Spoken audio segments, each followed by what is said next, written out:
most everybody's going to be familiar with these metrics.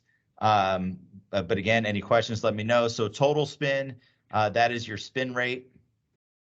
Spin efficiency is just telling you, what kind of spin that ball has based on your spin rate.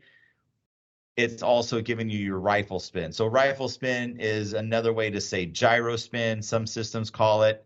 It's like a football spin or like a bullet out of a gun, where the ball is spinning this way as it's traveling towards you.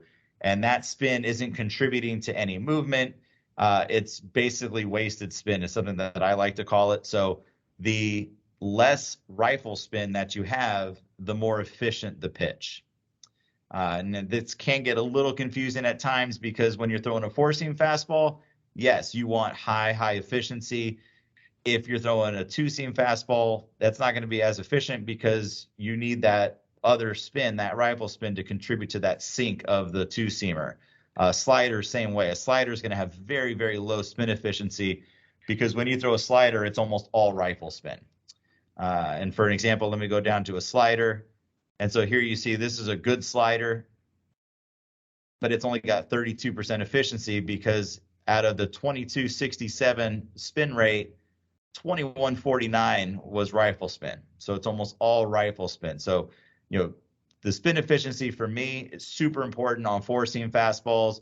If you happen to be working with your catchers or position players, you want them to have a high efficient throw, because that's got good backspin. It's got good carry. It's not going to cut. It's not going to sink on them.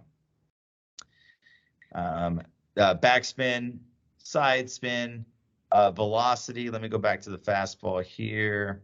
Robbie's fastball. So it's showing you your velocity at release point.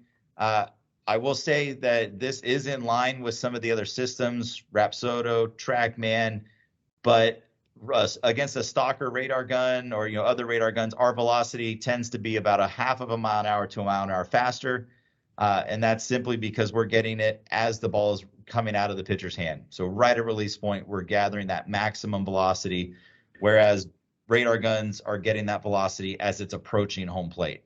So it's going to be a little bit slower with a radar gun.